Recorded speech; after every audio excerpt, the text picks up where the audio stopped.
I have gripes with soccer. I'm sure I've never heard an American make these complaints before, so No, you probably go ahead, blow my mind. You probably know them. Right. Name them. You don't like how there's no commercials. We don't have long attention spans. We need something. Pizza Hut. I know Pizza Hut.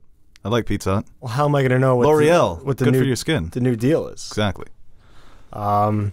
Just the basic. You don't like the everyone's in shape. You know, American sports, there's always a tubby guy. Well, that was going to be one of my rule changes. There has to be a tubby guy? Every team needs just a massive presence on the pitch. Just a bus. Yeah. It would be funny if somebody shaped that size. I just don't like the... I guess it was just watching Iran, maybe, because they're... Iran. Since, like, I guess, I don't know, are they not good? No, they're okay. Well, they're not one of the top flight teams, but... It just seems like everyone's going for a penalty. Like, that's their strategy. That is annoying with soccer. A lot of diving, a lot of flopping. But, like, not even just, like, in the box, too, for penalty kicks. And I think penalty kicks are just very idiotic. They need to move it back. Well, what's worse, the game ending on a penalty kick or a football game where they're killing each other for 60 minutes and then some soccer player comes in and kicks a field goal? And that determines the gladiator sport outcome. It's a little finesse added to it. Yeah, right, yeah. No, kickers are the best until they're not. It's like if you have a good kicker, it's just awesome. But if you have a shitty kicker, it's the worst. But I've always agreed with Skip Bayless, where he thinks that all kicking should be removed from the game, except for punts. Yeah. Change of possession. I know, it would really be football. Egg hand. And you don't like the ties, right? I don't mind the ties. I just think, like, the shootout is stupid. It's just a game. It's just a game of chance at that point. All the skill is stripped away. At least like a hockey shootout, which they take away in the playoffs, which, like, at different sports, more high pace, and I think you can't have these guys running out for extra 90 minutes. They'll be dead. But even like a hockey shootout, it's still, in a sense, hockey. But I don't get, just the goalie just has to guess one way, and if he's wrong, he lets it, the game's over, or potentially over. Yeah, that's what it really is. And I don't know how international fans feel about the shootout. If there have been any suggestions over the years that are more popular than others. Just in my own head, because I don't love the shootout either. It's fun to watch, but it is so different from the actual game. Maybe you start where you do like 2-minute set plays where if it's USA versus Iran, they get a set play. And then 2 minutes go by and then the other team gets a set play. I don't know. Something where it keeps it in the spirit of the game. Or you just let these motherfuckers go until somebody scores. Or just take unlimited substitutions at the end of a match or something like that. Or put like 6 players on each side, open up the field a little. The scoring would go up drastically. Right. I mean, that's or they would all die.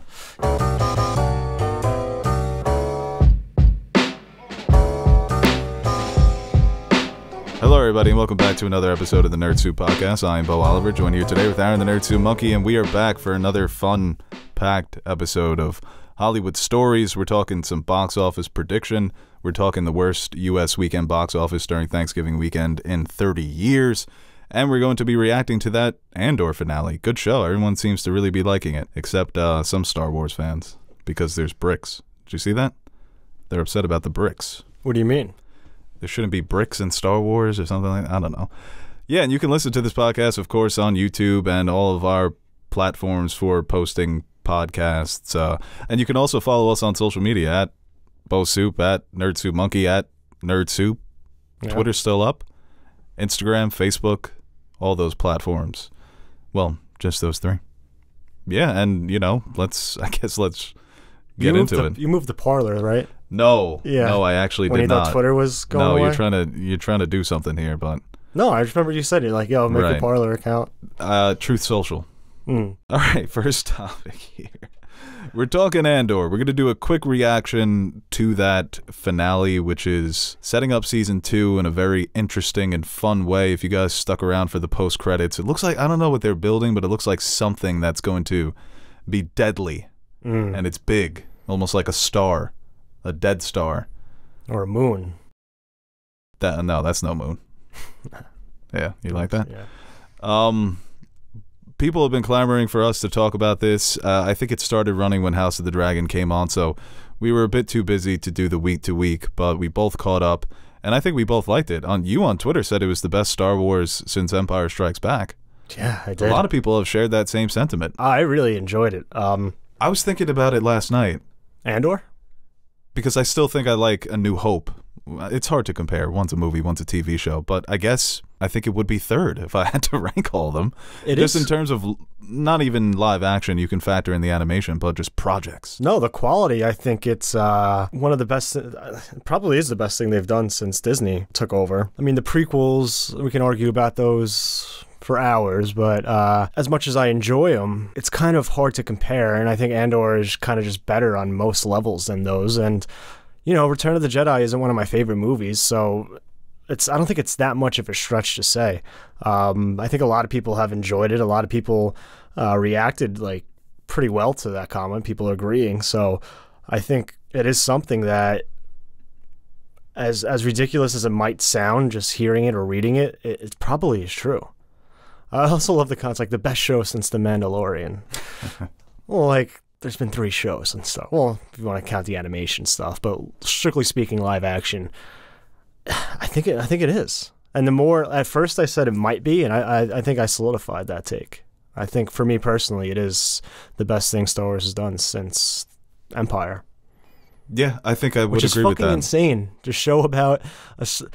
You could argue 2 top 5 Star Wars projects are starring Cassian fucking Andor. Yeah, I still don't love Rogue One. Me neither, but a lot of people put it up there, like very high. So if like for the movies, they put it as the best Disney-made movie. So if you're a Rogue One guy, like, and a lot of people are, like Cassian Andor is just a giant piece of Star Wars now, which I would have never seen coming. Yeah, I think that it's definitely a show that feels like it sort of went under the radar. Kathleen Kennedy was busy with the movies and some of the other stuff.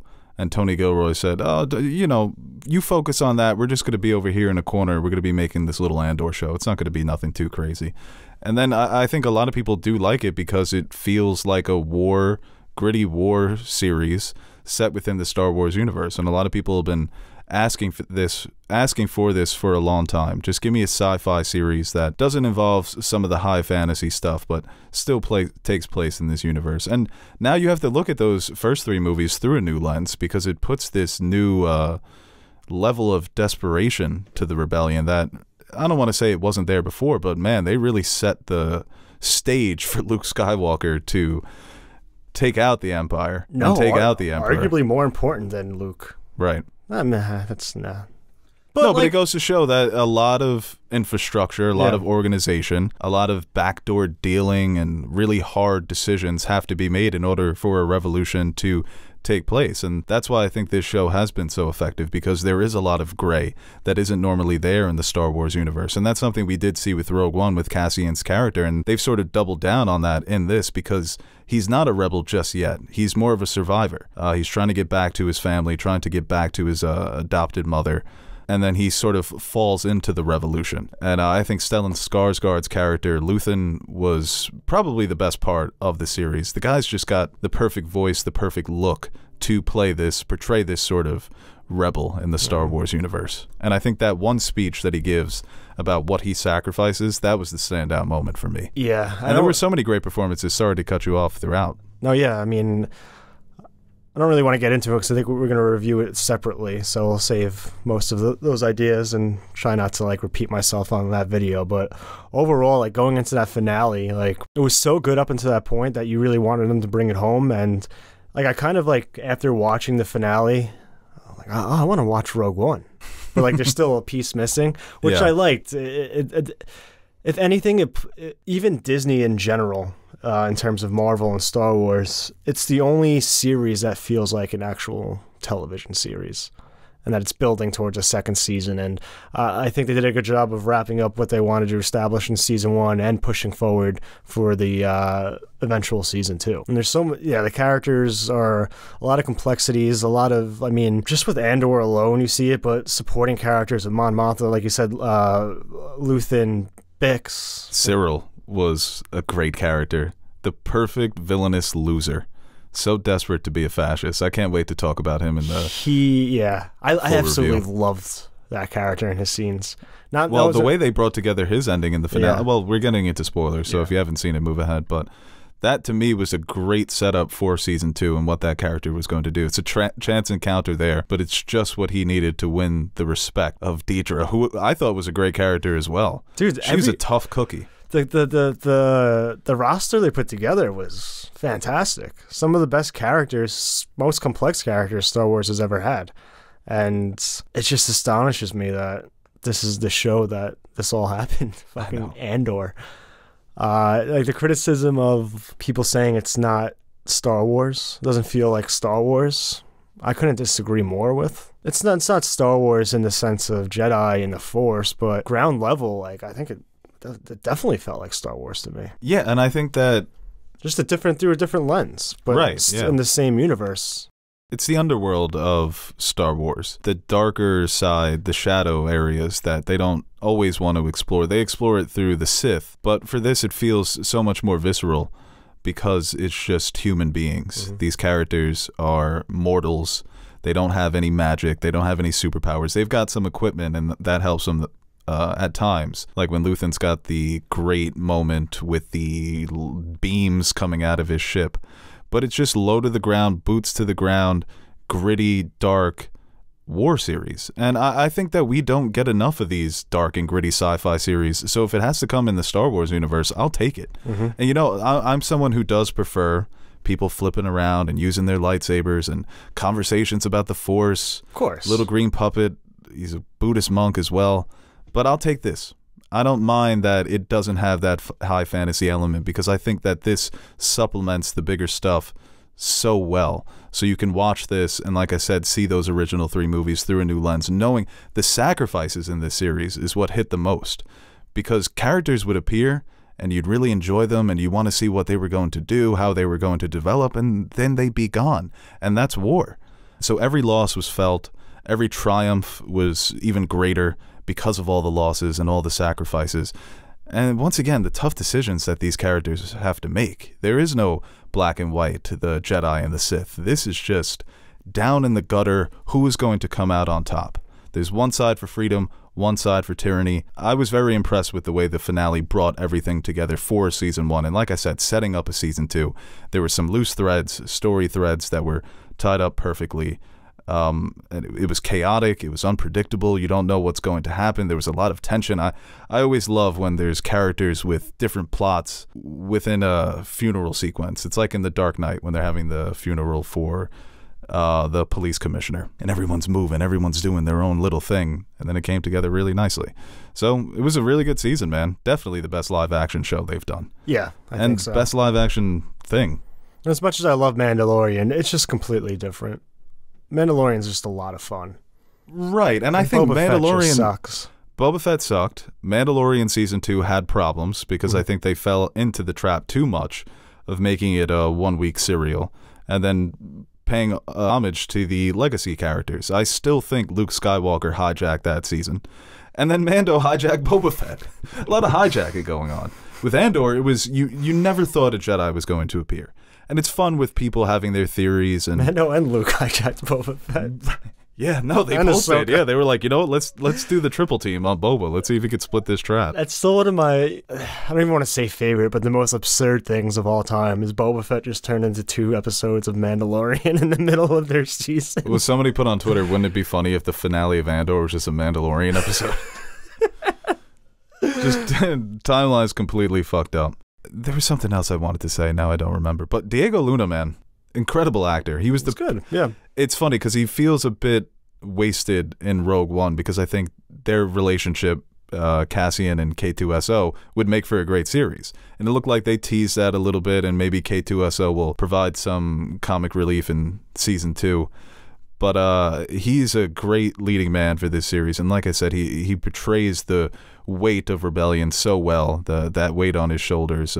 And I'm so excited for how long this show is going to run. You know, what's the timeline going to look like here? Is that what they're saying? Yeah. They just want to do 2 and done? Well, I'm excited, man. I'm excited to see a little little group that they're forming here, you know? Yeah. It always it makes me sad, though, because they're probably all going to die. We know Cassian's. Yeah. It always fucks me up when, and like this is like just, and you can make this argument for everything because probably 99% of projects you run into this situation. But when other characters from shows like I just watch or really enjoy show up in a new show I'm watching, it always throws me for the loop. We had the Waif. We had right. The guy from the Bear, Qyburn. You know what? The guy Richie from the Bear was this Chicago dude in fucking space. Yeah, it didn't fit, but I was glad he got the work. Yeah. And it's not a criticism whatsoever, but I think there are certain looks, there are certain faces that belong in Star Wars, and I think the actress who plays the Waif looks like a rich kid in the Star Wars universe, like Mon. Yeah. And also the woman who runs Luthen's shop. She's got a Star Wars face. She looks like somebody who would have been in a Star Wars movie in the 80s. Yeah, a lot of good castings. Love Qyburn, you know. But the entire Empire is just British guys. It's so funny. Well, I mean, Brits, can't even beat the U.S. in soccer. Oh, my God. Tie? You kidding me? They've never beaten us in the World Cup. Yeah. We're just, no matter what. And we dominate them in every other sport. Yeah, it's real. Well, maybe not cricket. No, or probably rugby. Not. I do love that meme. It's England creates a sport, sucks at it, never wins the championship. America creates a sport, nobody cares about it. World champions. That's how it's done. You know what? No, but I do think people really enjoyed it, which I liked. But yeah, it's not as popular as, I think it's their least popular. Not surprising. Show. Star that Wars name does or Marvel. nothing for so many people. I think people who even like Star Wars. We didn't want to, we were like, what the fuck is this? But someone who really liked Rogue One, if you went out to them and said, you know they're making an Andor show. Well, what's that? Who's that? Is he the robot? Oh, he's Donnie Yen. Oh, I'll watch that. But yeah, I think everyone who has watched it's tough to market this show. Once again, the character is going to die. They could have survived. All right, on that note, let's move on here. It's Star Wars, right? Anybody can survive. Talking about survival. Yeah. I was going to say, you know what's annoying? What? You know how, I tweeted something about, me enjoying, My Hero Academia being, a top 5 show? Is there anything more... No, people got in your ass. Is there anything more annoying than that?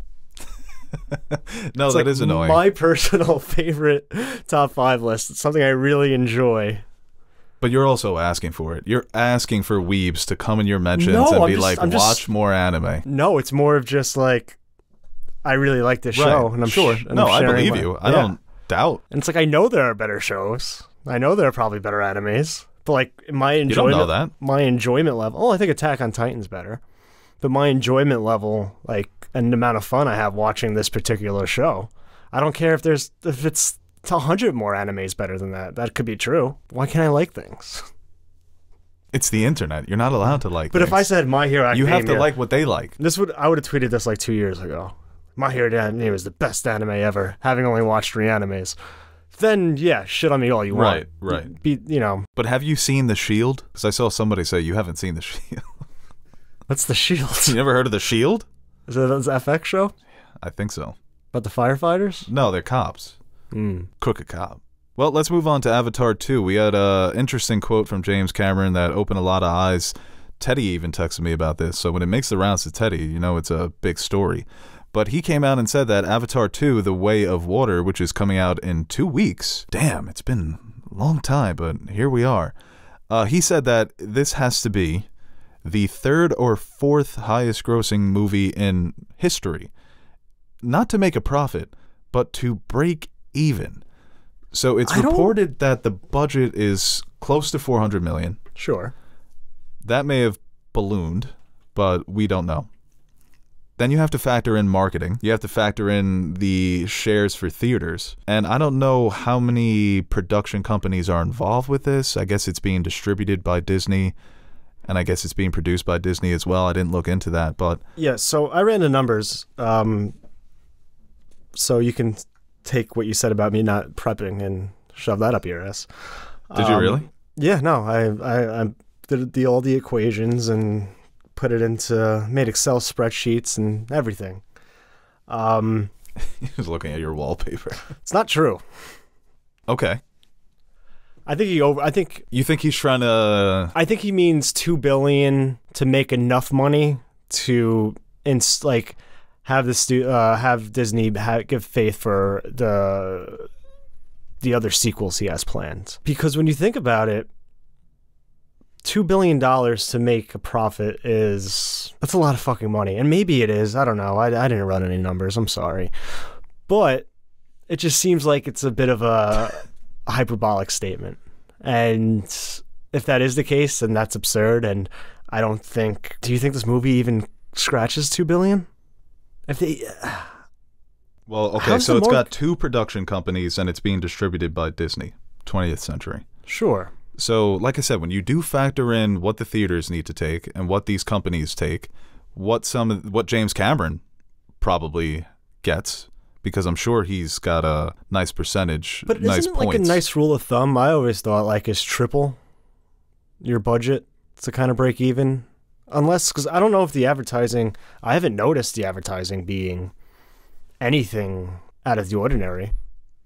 Yeah, it's done well with their marketing, but it doesn't seem like it's that ubiquitous that they're going all out with a push. Yeah, I don't think it's any more of a push than I saw with any other... No, I like your idea that it's sort of being a bit hyperbolic to spread this story and get people to come out to the theaters. I think it's going to do well. They're saying it's tracking for 175, 200 million opening weekend.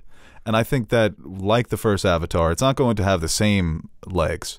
But through the holiday season, I think it's going to just build up, and I think it's got a shot at $2 billion. I don't think it's a guarantee. I think it finds itself. It's more realistic, like 1.3 to 1.7. But even if it hits that, I think Disney's going to go ahead and make more of these, because you have to think about the future. Isn't there an Avatar bullshit at one of their parks? Aren't they building Pandora? Or is that open yet? Animal Kingdom, yeah. Okay. Is that under construction or is that open? No, it's actually... I enjoyed it there. Oh, you've been there? Yeah, You've been to Pandora? Oh, yeah, that's right. You did the dragon thing. Yeah, no, the rides are fucking pretty cool. I don't really like Animal Kingdom because I just went for the Avatar land. What do you... I don't like... You want them to free the animals? No, I mean... I hear they're treated well. I'm sure they are, but like... If I go to Disney World, like I don't want to. I can go to the Bronx Zoo. You know, have you been to the Bronx Zoo? I have. It stinks, man. I hate zoos. But the Avatar was like they have the tree and everything. It's a really cool experience. Yo, I'm so excited for this movie. Me too. I can't believe it. 3 hours of James Cameron just. It's just so funny thinking back, especially looking at that box office run it had for the first movie, just the consistent amount of money that it just kept bringing in week after week. And they're bringing back 3D, so these prices, I'm sure, are ridiculous. I can't even remember what I paid for the Lincoln Center. I got 2 tickets, so if you want to come. Okay. I have to see it at that Lincoln Center. I didn't even think about that. Yeah, I got good seats, too. Wow. But I don't remember what I paid. It was definitely close to $30 each, which may be blowing some people's minds out there. But I think it's impossible with today's like climate with theaters and people going to the movies to have that type of run again. I think you can have an Endgame run where it's just... Do you think this makes more than Top Gun? Yes. And Top Gun made 1.2? I'm pretty sure it was like 1.3. Top Gun had an Avatar-esque run, not to that level, but 1.5. Just with the consistent amount of money coming in every week. And I'm sure if they re-release it again, it'll still make millions of dollars. But like Endgame, like those first 3 weeks were just so astronomical. Yeah, it was top heavy. It hit $1 billion in like 3 or 4 days. So I feel like you can do that, but to have that long, steady, consistent run, it's very difficult to do. And yeah, Top Gun just did it, but obviously almost less than half of about half of Avatar. It's hard to strike gold twice in terms of like having that initial intrigue of telling people, oh, you have to see this. You've never seen anything like this in a theater before because you have an Avatar 1. And I think technology... Yeah, but do we know what he's cooking? I don't know. It does look beautiful, but I think when you look at other big budget people movies... People may be yearning for that. I don't think it's that much of a... People want to go back to Pandora, man. I don't think it's that much of a... What do I want to say? Like, it's not something that's new anymore. Right. Like it's these not big spectacle movies. Right. Some of the mystique has worn off the Avatar franchise because the first one changed the game. Or it was so ahead of its time. I mean, that's when 3D was a big deal, too. Yeah. And this was like this new 3D with the you know, you had the blue and red glasses before, but this was like the new IMAX 3D. So you had that appeal. I mean, a mostly CG cast, like that wasn't really too normal back in those days, and especially not to that high of quality. So what's your final prediction worldwide? I wonder if you can bet on it. What do you think the over-under would be? I think 1.4 would be a good over-under. What are you taking there? Taking the over. Yeah, I'd take the over too. I'm going to say it settles out. I'm going to go big. 1.8. I think it gets close to 2 billion, but not quite. Which, like I said, I think that'll be enough for Disney to be like, you're going to say no to Avatar 3 and 4? Because especially if this one's good, 3 and 4 is a guaranteed another 1.5 billion. Do you think, like, keep the train rolling? Do you think the Avatar, like, a fandom will emerge? Stands, profile pictures, things like that. If like this one, like, because that's I wouldn't say it's working against it. I actually like that a movie that it doesn't have that doesn't have like any.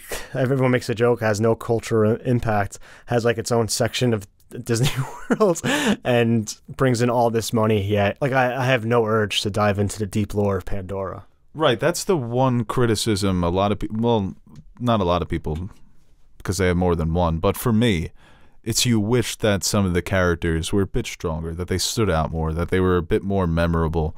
They are kind of generic. Pandora's a star. Pandora's a star. The visuals, the action, Sigourney Weaver. You're missing her on the second one, so that might hurt your box office.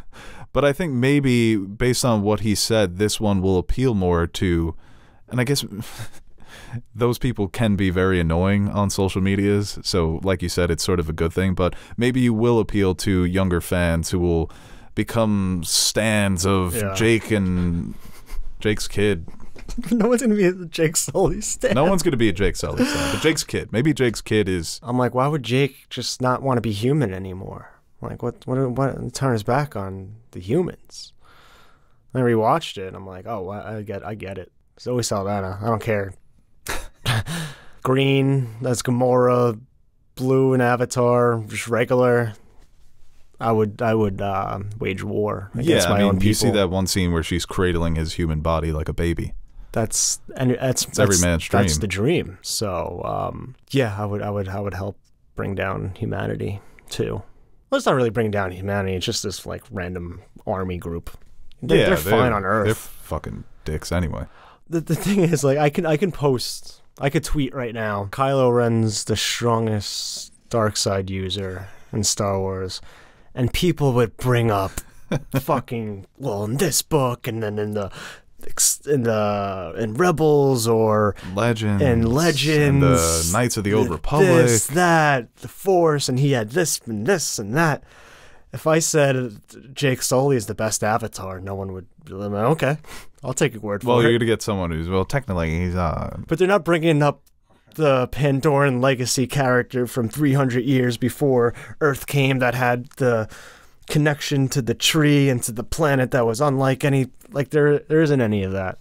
I don't need any of that. But I think that does help when you talk about creating a fandom. Like talking about My Hero Academia before. Like I think it does help when a show or something I enjoy, I can just take a deep dive into things and find out little fun facts about some of the lore or the past, or why certain things are set up in certain ways, and little things that little nuggets. Like, I mean, with Game of Thrones and A Song of Ice and Fire, like I live on that Wikipedia just learning random facts that are so insignificant that I just enjoy doing because it's fun for me.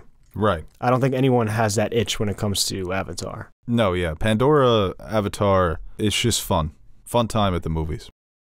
That's the appeal, and we'll see if it's the same appeal for the second one. All right, guys, before we get to the second half of this video, I want to give a quick shout-out to our sponsor for today's episode, and that would be Dadgrass. As many of you well know, I'm a big fan of the Puff Puff Pass, but you guys may also know that sometimes you smoke weed and it hits you like an uppercut to the jaw. You get a little bit too high, and you can't really enjoy it, and that's where Dadgrass has got you covered. You can mellow out after a long day of work with one of their CBD pre-rolled joints. Just spark it up and get to relaxing. You can even get a little hangover help after a long night out on the town with one of their good time tinctures.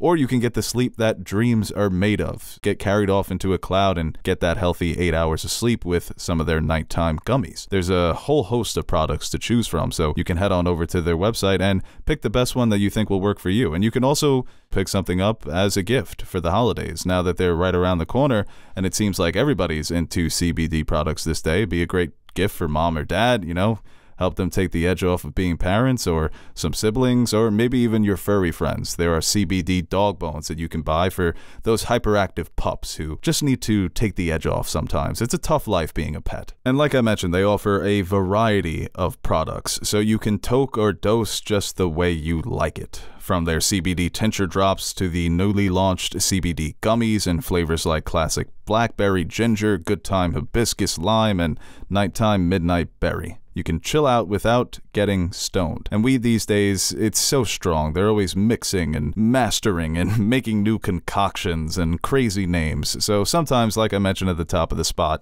you want to take the edge off without getting a little bit too loopy. And that's where Dadgrass is so great. All their products are federally legal for ages 18 and over, and it ships right to your door, anywhere in the United States. So head on over to dadgrass.com/nerdsoup. You can find the link in our description box below, and receive 20% off your first order. And let me know what you get. Maybe we can have a little Nerd Soup kumbaya over the holiday season. No, it's like I mean... All right, we're going to move on here. No. We're staying. No, we're going on to more U.S. weekend box office. No, I want to talk about habits. We're painting a bleak picture here with our last weekend. So we'll go through the 1 through 5, and then we'll talk about why it was such a disaster for movies. Number 1 was Black Panther: Wakanda Forever. Came in with $45 million.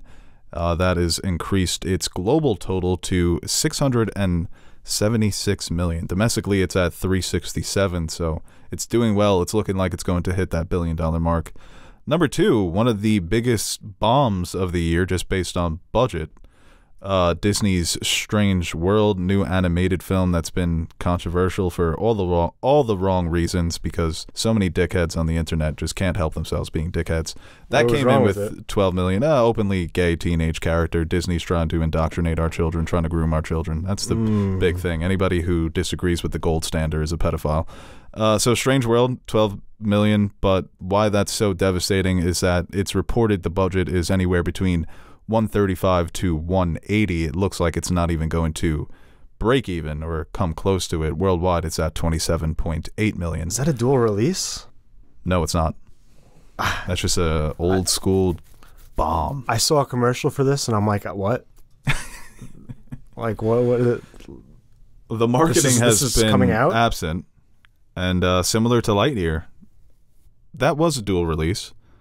So maybe Lightyear would have done better at the box office. I watched like an hour of Lightyear. Well, it wasn't that bad. Ooh, wait till you get through that second hour. It gets worse. Oh, really? It's just such a generic movie. Once again, another movie wrten by the Mickey Mouse sad when he kept getting, intelligence. Everyone kept getting older. Yeah, right. That was sad. That's when I stopped. But I don't want to see where this is going. Number 3, Glass Onion, a Knives Out mystery, came in with $9 million. A lot of people are disappointed that this didn't have a longer theatrical release. Very limited, especially because the first one did so well at the worldwide box office and domestically that it couldn't have hurt to at least see what you got here. Well, and it definitely would have helped theaters. I think, we'll get into this in a little bit, but one of the big things theaters are complaining about is there's not enough movies. Well, you guys aren't making enough movies. I saw a tweet, which I really agree with, especially for Netflix, a company that's in the red. This makes $200 million plus in the box office. Like, why does this movie coming exclusively on Netflix make you more money than a theatrical release? I'm sure they have smarter people than me going over that. I don't think anyone's getting Netflix for Knives Out. Maybe they keep it because you keep getting quality content like this. But I don't know. Like, I don't get where the harm is in, even with The Irishman, maybe a 2-week wide release, though, maybe 3, and then you just have exclusive rights to the movie on your platform right after. Yeah, well, I wanted to bring up, there was a report that Amazon is looking to invest heavily. Invest heavily. Bezos is doing his best. Huh? That motherfucker's trying to buy heaven. If anybody could do it, it'd probably be Elon. He'd fuck that up too. No, that Amazon wants to invest in theatrical releases in 2023, that they want to put their money behind making more movies and allowing them that extended theatrical run because they think that that's how you make money still with movies. So I think that's a good sign for theaters. And I was also reading a little bit into it. Like I mentioned, the production of movies being down 20-30% over the last couple of years because of the pandemic, that they are predicting production levels will get back to normal in 2023. So hopefully this year, this box office year, is looked at as an outlier.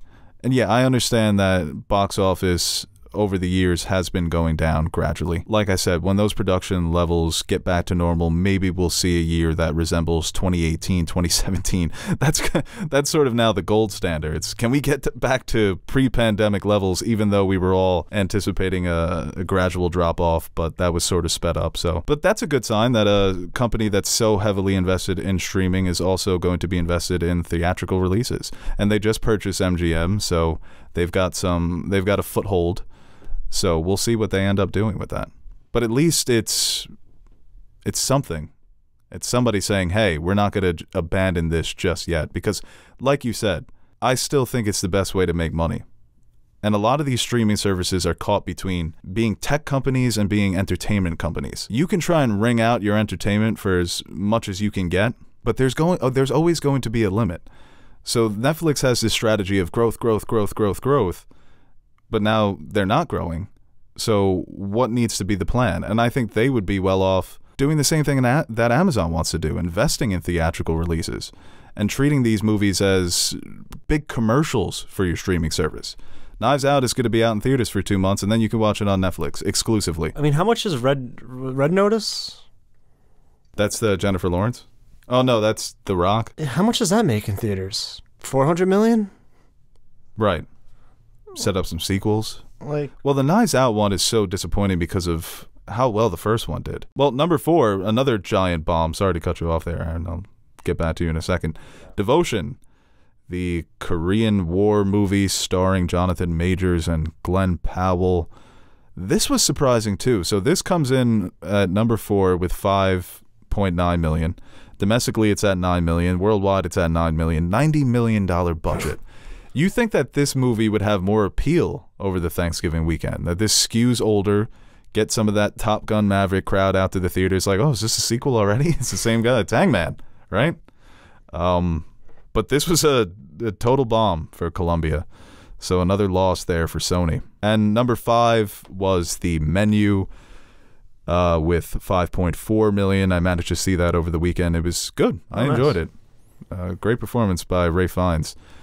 And at worldwide, it's at 34 million against the $30 million budget. So this movie has some time to build up its totals here, and maybe it will be looked at as a success. And I think that it's a prototypical crowd pleaser. So I really hope more people get out to see this and pack theaters and enjoy it, because I did. Did you see Fabelmans yet? Going to see that tomorrow. That's another window that's closing real fast. And a lot of people have been mentioning the irony in Steven Spielberg championing the blockbuster in the 70s and the 80s, and now his movies are being swallowed up by all these other blockbusters. But, you know, hearing great things about it, a lot of people think it's a technical masterpiece, which, I mean, Spielberg is the technical goat. It's really good. But it's already getting exhausting. People calling it a vanity project. He's allowed to make a vanity project. Isn't any project a vanity project? Right. Don't you want vanity projects? By someone who's good. Sure, but that's why I think he's allowed to do it. Yeah. He's been called the best technical director. Some people think he's the best director of all time. He's obviously got the acclaim, but technically, a movie about how he figured out how to make movies? No, it's awesome. That's what you want from this guy. It's very...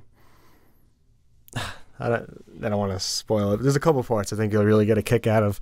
But no, it's something where I think a vanity project would be... How would you define that? Because I don't think that's what it is. But I guess self-indulgence, but... Mid-90s? But even then, it's like... But mid-90s is a vanity project because it's... Look, I understand how to make deep and thought-provoking movies, right? But at the end of the day... Look at all these influences I'm showing you. I know film. I'm a cinephile. I'm showing you. I know film. I'm a cinephile. But when we cry out for filmmakers to be able to make the movies they want, you're going to get that. And I think it goes kind of hand in hand. So it's like, if that's what we can get. And if it's, yeah, like you said, it's still Steven Spielberg. Yeah. They're like, oh, if any other director made this, it wouldn't be receiving the acclaim. Well, because it wouldn't have been as good. Right, no one wants to see how fucking... I love him, but nobody wants to see the James Gunn origin story. Maybe in 30, 40 years when he's Sir James Gunn. I don't know, maybe we get taken back over.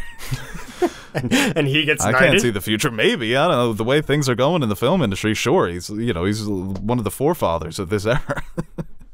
But I'm saying that, once again, I like James Gunn, but it's Steven fucking Spielberg. He's one of the not only biggest names in Hollywood, but just in general. He's a household name. Everybody knows who Spielberg is.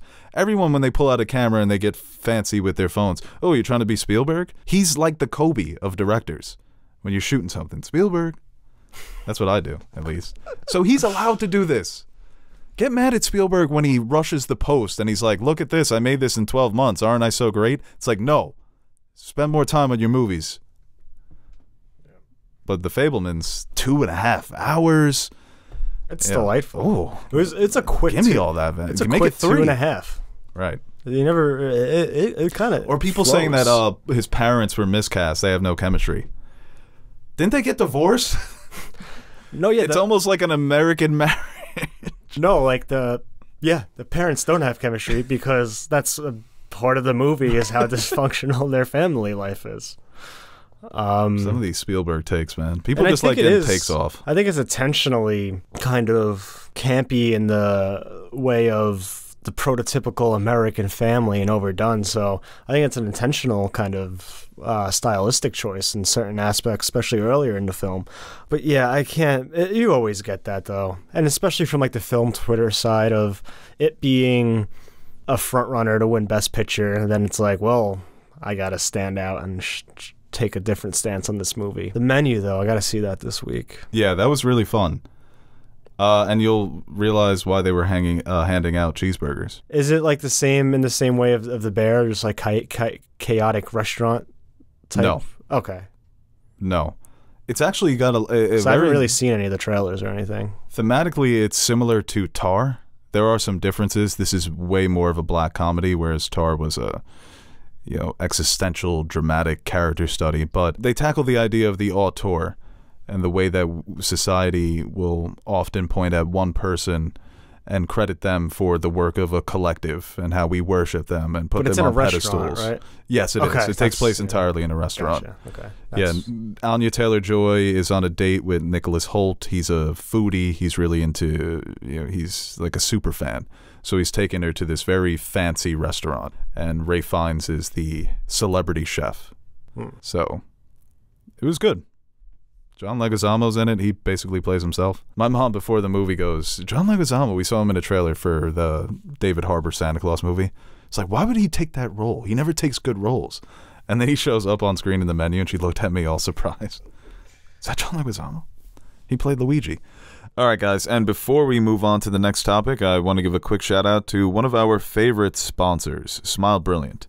Now, if you're like me, you're probably confused by all the different variations of teeth whitening products on the market. Items like LED lights, whitening strips, charcoal, and whitening toothpaste might sound good in theory, but they don't fully get the job done like one of Smile Brilliant's custom-fitted whitening trays. LED lights will accelerate the process, but they won't make your teeth whiter and could lead to more teeth sensitivity.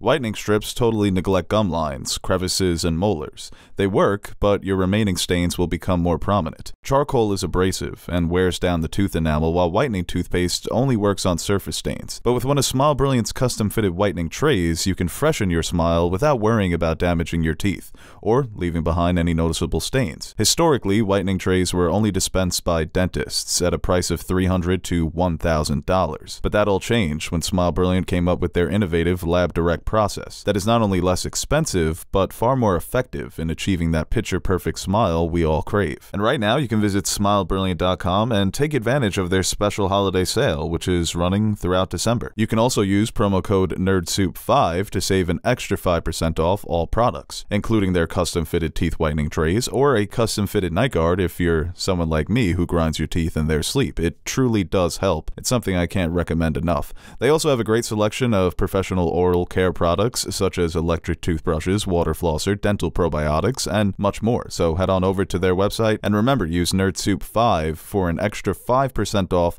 all products during this very special holiday sale. All right, let's move on to, I think we're just going to do 2 more stories here. Let's talk about the Gotham Awards. Did you follow this, Aaron? I saw some tweets. Gotham Independent Film Awards. Everything, Everywhere, All at Once was the big winner, winning Best Picture. And it also won Best Supporting Actor for Ke-Huy Quan. Who won actress? The lead actress in Till, Danielle Deadwyler. I'm hearing really good things about Till. Yeah, but that's that was one a stacked category. You know, you had Brendan Fraser, you had Colin Farrell, Cate Blanchett, Aubrey Plaza, Michelle Yeoh. It's just actor? Yeah. Okay. Yeah, just best lead performance. Oh, so, nice. It's harder to win. Best International Feature went to Happening, which was a very hard movie to watch, but very poignant. Definitely one I would recommend. Let me see. Wow, so he won supporting actor over just the field. Yeah, let me see who else was nominated. You had Mark Rylance for Bones and All, Ben Withshaw for Women Talking, Gabrielle Union, Brian Tyree Henry for Causeway, Jessie Buckley in Women Talking, Hung Chow in The Whale. Yeah, she was really good. Women Talking is going to be one that kind of cancels out, I feel like, a lot. Kind of. You saw that? Yeah, I did. Good. Like I think that's something like we're the favorite. We had Emma Stone and Rachel Weisz. I think both being supporting, so it's kind of like you have 2 good performances. It's hard to pick one, so it kind of split votes and it goes to somebody else. I feel like that's what's going to happen with Women Talking, because there really is no lead. It's just a good ensemble of performances. Sadie Sink wasn't nominated? No, she was not. So that's going to be another one with the supporting roles in that movie as well, where I kind of feel like it kind of just cancels each other out. So that's surprising. I think a lot of people recognize it as potentially the best movie of the year, top 5 maybe. Everything, Everywhere, All at Once. But I don't think anyone really recognizes it as a legitimate contender for Best Picture. Just the way the Oscars work and what we've seen in the past. It could win. I think it wins a Golden Globe.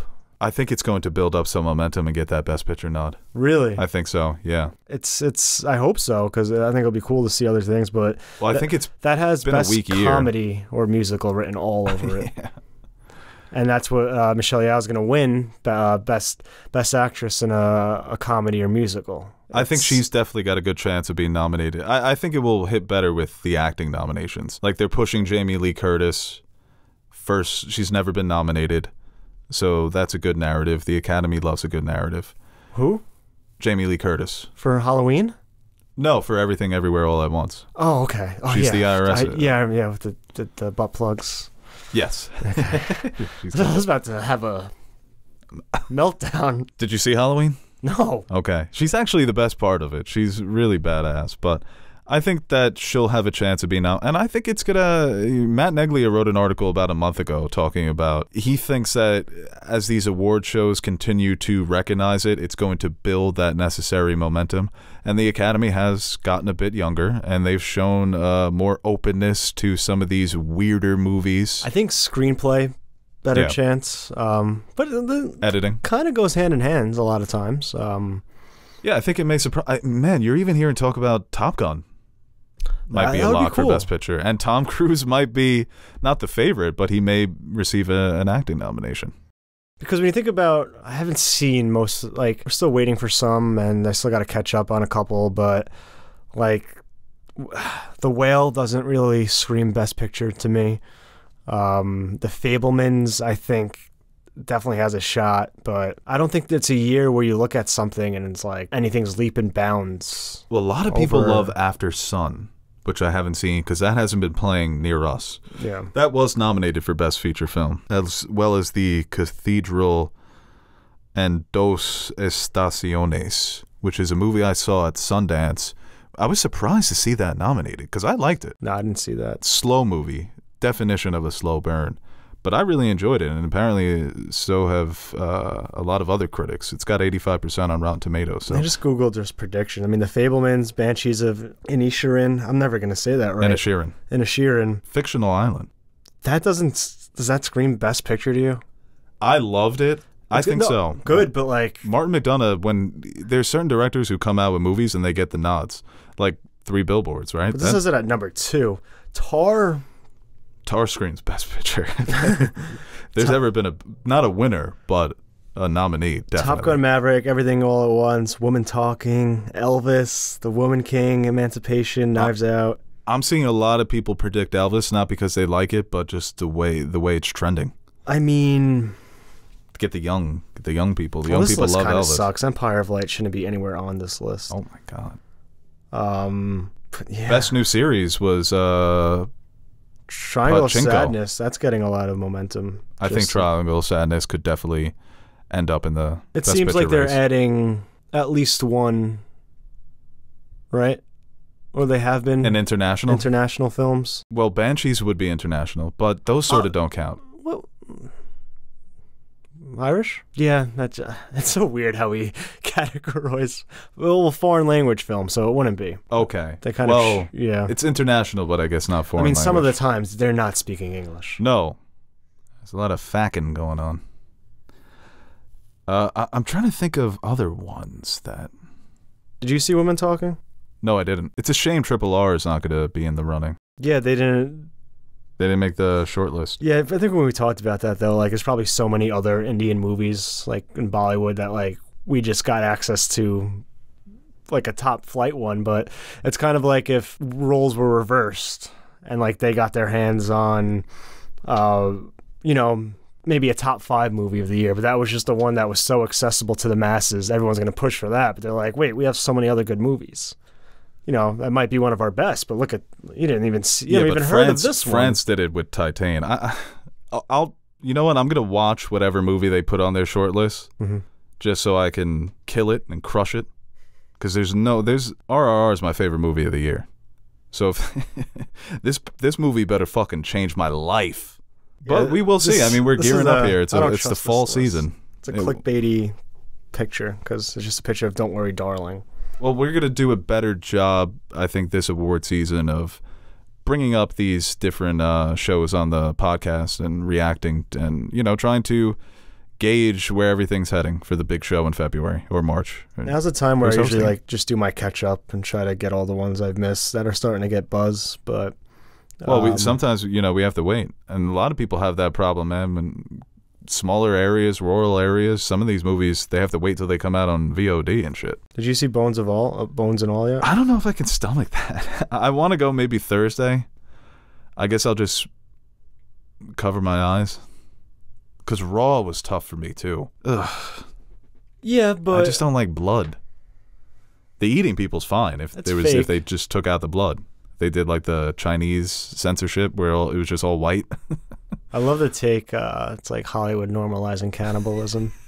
Not Hollywood normalizing cannibalism. Armie Hammer was like, say what now? Wait, we back? It is funny. Oh, yeah. Luca and Chalamet. No, I mean, it's just so ironic, right? All right, let's move on to fan questions.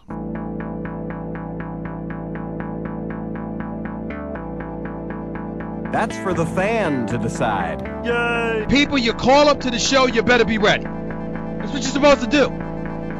Sitting there arguing and you're trying to spell your name and all of this other stuff. It's not your show, it's my show. I'm giving you the opportunity to speak your mind. Don't call up here unless you got something to say. This question here from Ludwig. Have you guys watched 1899? If so, what would you say about it compared to Dark's first season? Haven't had it. Have you checked it? Haven't had it. Haven't watched it. Have you checked this out yet? I was going to start it the other day. The trailer, it was a good-ass trailer. And I didn't even really put 2 and 2 together that it was the same creators as Dark until the end of it. But older Jonas is like... Right, yeah, I know he's one of the stars. So I'm like, oh. And it was like, I heard German. I'm like, oh, I wonder. And then at the end, from the creators of Dark, I'm like, yep, I'm good at this. I deduced this. Like a young Sherlock.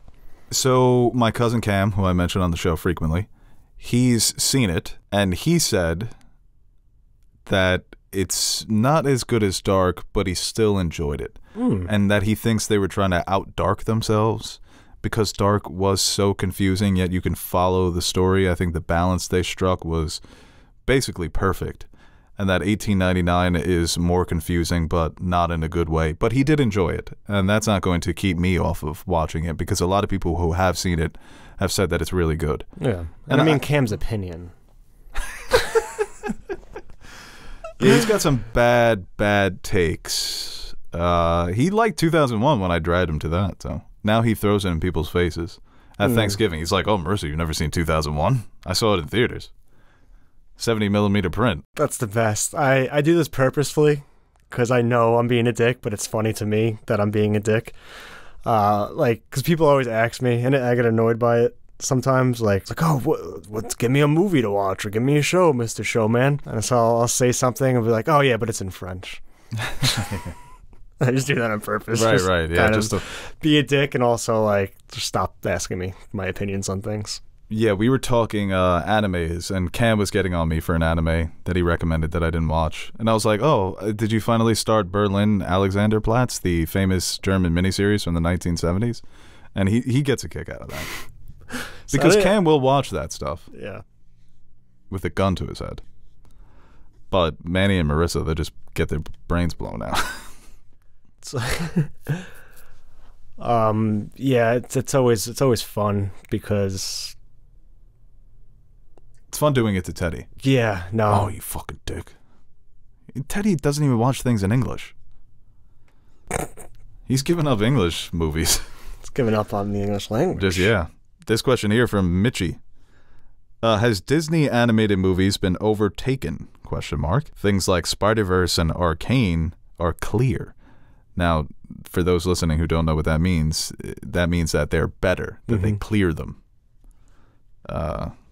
Is it better to clear something or to solo something? I don't want to get into this. I get lost sometimes. Yeah, this language stuff is not for me. You know what? Disney's output, obviously, I think it's like a sports team, like the Yankees dynasty, winning 4 out of 5. Now they make the playoffs every year, and we're like, oh, they suck. They don't win championships. Yeah, well, I think, like, even looking at Spider-Verse, definitely solos everything Disney Pixar has put out. I mean, you could. When did Spider-Verse come out? 2018? 2017? 2018. 2018. You could say over the last 5 years or so, even going back 10 years, that films like Coco, I think Inside Out fits that 10-year window. But still, Into the Spider-Verse is a masterpiece of a movie. And the animation just being so different, it only adds to its appeal. But how are we talking, like, when we say clears, are we talking quality or just sheer impact? Because in Encanto, nothing touches. Like, I don't think you could compare the two. The impact Encanto has had, like, especially with families and children. Right. It's something that can't be fucking replicated by Arcane or Spider-Verse. Yeah, I guess in maybe our circles, there are animated movies that come out and will say, hey, that deserves the acclaim that the Pixar movie is getting. That should be nominated for Best Animated Feature. That should win. That was the big sentiment when Kubo came out. You know, it was up against, I forget what movie it was up against. And they're winning because of the legacy, because of the mass appeal that those movies have. And then for a time, it was Pixar would drop a movie, it would make $600, $700 million, and it was great. It wasn't just a great animated movie, it was just a great movie. And that golden age of Pixar is over. They are more inconsistent now, and other studios have emerged that are putting out really strong movies, great movies that are leaving lasting impressions on audiences. But like you said, in terms of just worldwide influence, the mouse still can't be touched no matter what they're dropping. Apparently Mickey's doing a little short film, stop motion. It looks terrible. Well, yeah, Mickey's not like... They keep that motherfucker deep on the bench. He's like a deterrent. He's just the mascot now. Yeah. Like, people forget he used the ball. Yeah, no, he used to play. He hung him up, but he used to do some crazy shit. There was an episode when they did drugs, him and Goofy. What'd they do? I think they were doing like perks. Hell yeah. All right, looking for another question here. But, you know, it's all relative, I guess. when it comes to who's the king of animation. This one here from Awakening Beauty Ali. Ali, I don't know. She's a long-time listener, though. Is it Ali? It's Ali. I don't know why I went with Ali. You know I'm going to ask, what's Aaron's favorite song on Midnights? If it's Anti-Hero, he's basic. It's Maroon. You know what's funny? When we left Banshees on the drive home, Anti-Hero was playing, and your only takeaway was you didn't like the way she said Anti-Hero. That was your reaction to the song. Anti-Hero.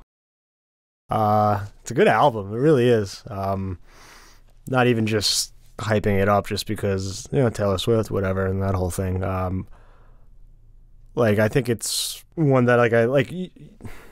When you listen through a new album, do you add the whole album, or do you pick and choose which ones you like and just add it to the library? Or do you take some off? Wait, you're asking me if when the album comes out, do I listen to the full thing? So yeah, you're anticipating an album from one of your favorite artists. You give it a listen through, and then do you pick out which songs you want to keep going with, or do you kind of just keep it all? No, I definitely have playlists for what I really like for the year. Yeah. So no, I definitely pick out, but I go back to the albums, and I'm trying to think of a new album. Rapper Rock Marciano just released an album that I've totally worn out. Now I'm sick of it, but I went through obsessions with different songs on the album. So I was obsessed with one track, and then that worn out for me, and then I was like, wait, this track sounds good too. Because sometimes when you first listen with music, you need a couple of listens to really figure it out. Because some songs at first you're like, I don't really like this. It's not appealing to me. But then you listen to it again, and you hear something different. But yeah, no, I listened to the album through, and there was a lot of songs I just picked out initially that I was like, wow, these are actually these are making the rotation. So. No, yeah, I do that too. Yeah, Maroon's probably my favorite. Although, I mean, Anti-Hero, it's a good song. I don't think it's the best, though. And Bejeweled is one that I go back to. I mean, I guess it's a little basic. Those are probably the most popular ones, but, when they're all bangers, what are you going to do? I'm not going to touch that. I'll just let you have that topic. This question here from Kim. Apple does the top 5 now. Oh, you and Teddy. Come on. What do you mean? Gross. Apple Music? Yeah. Don't give me your top 5, Apple. I'm just saying, I just got it today, and I wasn't a little surprised. Number 1 was The Killers. Number 2, Redacted. Number 3, Jay-Z. Number 4, Rolling Stones. And 5, Taylor Swift. Wow, I can't believe your number 2 is Kid Rock. I love this question here from Anthony Hill. What is your thoughts on the MCU? Be here all fucking day. Where are we going to begin? I guess the current MCU, maybe? I put in my Black Panther review, once they drop a bad movie, I'm like, MCU's dead. And then they drop something that's good. I'm like, man, the MCU's roaring back. Here we go.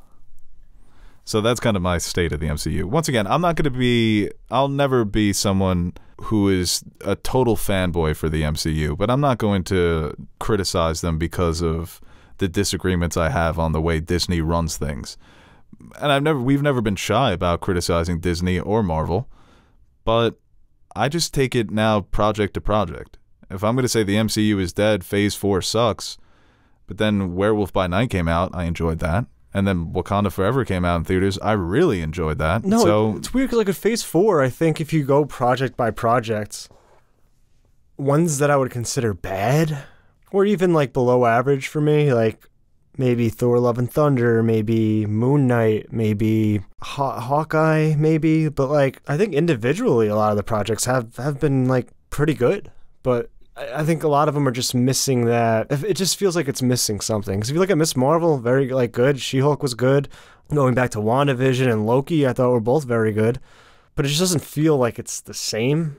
Or it just don't feel like, and I get not every project has to be this big event or have something crazy happen in it, but I feel like the way they're paced, the way that the way how it flows together, what project comes after each project, it just seems like they're losing track of the flow that I think, especially in Phase 3, I felt like it just flowed so nicely as a whole. When you think of the MCU, you kind of had to think of it as a whole now because everything is kind of crossing over and connected, and you have some of these projects spaced between a Thor Love and Thunder and a Spider-Man No Way Home. Yeah, I think it's become a bit oversaturated with content. They got a little trigger happy when Disney Plus came out, and they thought, hey, we'll do all these shows. The future of the MCU is on television, according to Kevin Feige. But I think if hindsight is always 20/20, if they could have a do-over, they wouldn't have put out this many shows so quickly. And listen, I don't know. We don't see their books. We don't see their numbers. But Bob Iger, or I guess he's back now. We probably should have put that as one of the main stories. Yeah, that would have been interesting. Yeah. If he's satisfied with the returns, the quality won't matter so much. And they're not horrible shows. No, I don't think like anything. The worst one is probably Falcon and the Winter Soldier, and I've seen far worse shows. I've seen far worse projects from Disney.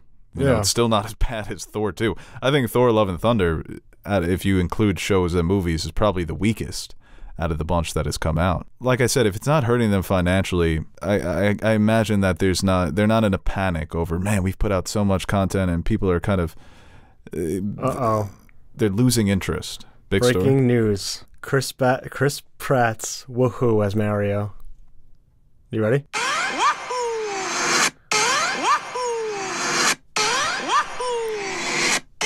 Good. I give it an 8. It's not a bad, you know. Let's hear your wahoo. Another one. All right. That's a go. Ooh, that's bad. That's bad. No, we could have just ended it. Why is he Jon Snow? Let's go. I don't want to go. I don't want it. But he's facing Why off. is he doing dark and gritty? He's facing off against Donkey Kong right Why now. didn't he? Oh, Yes. Seth Rogen. Does he speak? The trailer just dropped. Those are just the two snippets I've seen. Okay. Woohoo initial, not bad. The Let's Go, they're going to have to do some reshoots. Yeah, because it'll be Let's Go.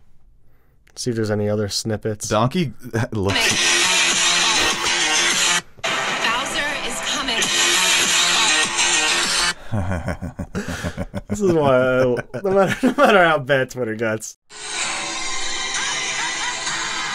That's good. Nailed it. The wahoo is perfect. I'll bump that up to a 9. Yeah. I'm just afraid I'm going to click something and it's just going to be like a sex noise. You know, you ever get All the time. Yeah. Yeah, it's the worst when you're like sitting down in the living room with, your family or something. to go first look at Chris Pratt's Yeah. Mamma Mia. It's Somebody getting dogged. someone just getting dogged out. All right, guys, we'll see you next time. A lot of galaxies. Princess Peach. I'm going to watch this. Love Peach. Wow, that was probably our best review yet. Hey guys, Aaron the Nerd Soup Monkey here with a brief shameless plug before we end the video. Do you ever feel like you don't have an adequate amount of nerd soup in your life? Like you're going to bed hungry and yearning for the nonsensical yet entertaining nutrients our podcasts provide? Well, we've come up with the perfect solution. The Nerd Soup Fan Question Podcasts, exclusively available to our Patreon supporters. You can sign up now by visiting patreon.com/nerdsoup, and for the price of only $1 per month, you'll receive exclusive access to our weekly podcast where we answer your questions that don't make it to the main show. And while you're there, you can check out the other rewards we offer to our patrons, like stickers, mugs, t-shirts, behind-the-scenes footage, and appearing in the credits at the end of our videos. And that's exactly what we're going to do right now. Roll the names of the nerds who make Nerd Soup possible. The reason why the crypto crash didn't send our lives spiraling down a black hole of no return. Alright, I'll stop talking so you can listen to this jazzy-ass music while checking if Bo spelt your name wrong in the credits.